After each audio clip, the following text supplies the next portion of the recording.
அதுக்கான பொறுப்பு, அந்த கடமை நம்ம ஒவ்வொருத்தருக்கிட்டையும் இருக்கணும்னு தோணுச்சு. அந்த பொறுப்போடும் அந்த கடமையோடும் தான் இதை நான் ஆணித்தரமா சொல்றேன்.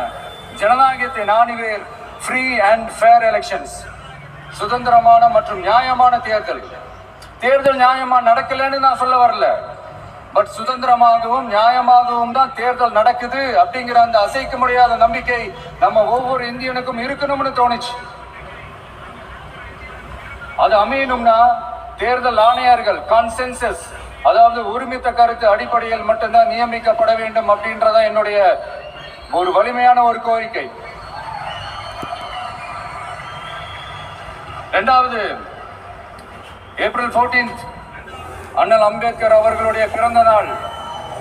அன்னைக்குதான் நம்ம ஒட்டுமொத்த இந்தியர்களுக்குமான ஜனநாயக உரிமைகள் பிறந்த தினம்.